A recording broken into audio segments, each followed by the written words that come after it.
만에 하나 이 원리를 이해했는데도 자존감이 안 생긴다면 그 사람은 답도 없는 거예요.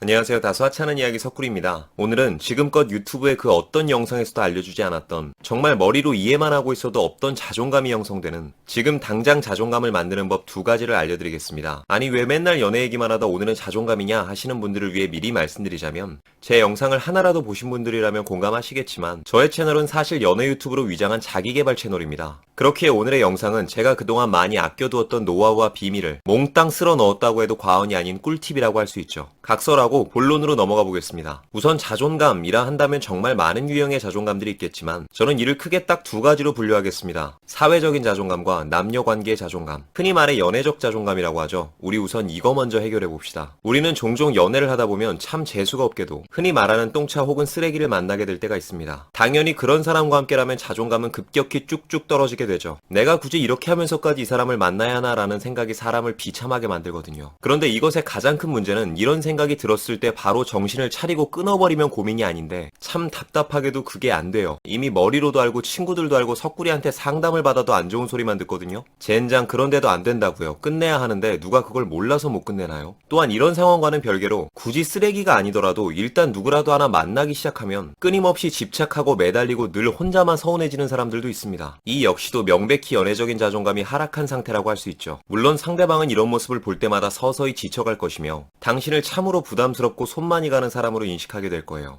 자, 그렇다면 앞서 말씀드린 2가지의 사례를 연결지어 왜 이들은 이토록 연애적 자존감이 낮고 미련하게 굴 수밖에 없는지 답을 알려드릴게요. 이분들은 관계를 형성함에 있어 가장 중요한 부분을 놓쳤기 때문입니다. 바로 차선책에 대한 생각을 하지 않았다는 거죠. 단언컨대 연애에 있어 자존감이란 구체적으로 짜여져 있는 차선에서부터 나오는 겁니다. 물론 오해는 하지 마세요. 차선책이라 해서 환승을 준비하라거나 어장을 치라는 말은 아니니까요. 그런 짓은 오히려 지금의 통증을 다시 연애로 돌려막는 꼴밖에 되지 않습니다. 제가 여기서 말하는 차선책이란 내가 이 사람과 헤어지면 당장에 무슨 일을 할 수 있을지, 어떤 목표를 세울지, 지금 내 삶에서 가장 중요한 부분은 무엇인지에 대한 철저한 계획을 미리 준비해두란 말입니다. 그리고 하루하루 속으로나마 이 사람과 헤어지고 난 뒤의 모습과 계획이 완벽하게 정립된다면 놀랍게도 그때부터는 미련하게 만남을 이어가는 일도 집착에 연연하는 일도 점차 사라지게 됩니다. 굳이 이 사람이 없어도 내 인생에 할 일이 있다는 걸 알게 되었으니까요. 그런데 대다수의 사람들은 관계를 형성할 때마다 그 사람이 떠나간 뒤의 상황은 전혀 고려하지 않아요. 생각하고 싶지도 않고 생각하면 머리만 아프거든요. 그리하여 이제 남는 건 최선의 최선밖에 없습니다. 선택지가 없으니까요. 어떻게든 붙잡고 있으려 매달리고 애쓰는 수밖에 없는 거죠. 마치 이 끈을 놔버리면 모든 게 끝나버릴 것만 같은 착각을 하면서 말입니다. 근데요, 그거 굉장히 무서운 착각이에요. 지금 만나는 그 사람과 오히려 더 좋은 관계를 유지하기 위해서라도 반드시 연애적인 집착은 최대한 멀리 해야 합니다. 그리고 그 집착에서 벗어나는 일은 놀랍게도 굳이 이 사람이 없더라도 내가 살 수 있다는 구체적인 계획과 차선에서부터 나오는 거죠. 혼자 서 있을 줄도 모르는 사람이 둘이 된다는들 뭐가 달라지겠어요. 장담컨대 지금 당신의 인생엔 연애보다 더 중요한 게 있을 겁니다. 우리 일단 그거 먼저 챙기고 연애는 천천히 힘 빼고 합시다. 자, 그럼 이제 사회적 자존감에 대한 이야기도 해볼게요. 사실 이건 그다지 길게 이야기할 필요도 없습니다. 왜냐? 세상에 자존감 없는 인간은 존재하지 않거든요. 대체 이게 뭔 잡소리일까요? 그런데 여러분, 자존감이란 뜻이 뭐죠? 자신을 사랑하는 마음. 맞습니다. 그래서 여러분들은 충분히 자격이 있다는 거예요. 사람은 본능적으로 자신을 혹사시키지 못합니다. 그렇기에 우리는 게으름을 피우고 할 일을 미루며 귀찮음을 감내하지 않으려 안간힘을 쓰면서 살죠. 어쩌면 우리가 발전이 없는 궁극적인 이유 역시 자신을 너무 아끼고 사려서 발전이 없기도 한 거예요. 아니 그렇다면 나는 자존감이 낮을 이유가 없는데 왜 자존감도 없고 자신감도 없는 거냐고요? 그건 여러분이 자존감이 낮은 게 아니라 주변에 자존감을 만들어줄 환경이 조성되지 않아서 그래요. 보통 평소에 자존감이 낮아 고민이라는 분들을 만나보면 대체적으로 본인 외에 문제가 되는 것들이 훨씬 많습니다. 나를 무시하는 부모님과 함께 산다든지, 열등감에 찌들어 세상을 부정적으로만 대하는 친구가 있다든지, 내 꿈을 비웃고 비꼬는 선배들이 곁에 있다든지 하는 문제가 그 외의 것들이죠. 한마디로 말해서 현재 자존감이 없다는 분들에게 지금 가장 시급한 과제는 나를 더욱 사랑하려는 노력 따위가 아니라 하루라도 빨리 주변의 자존감을 하락시키는 요소들과 조금씩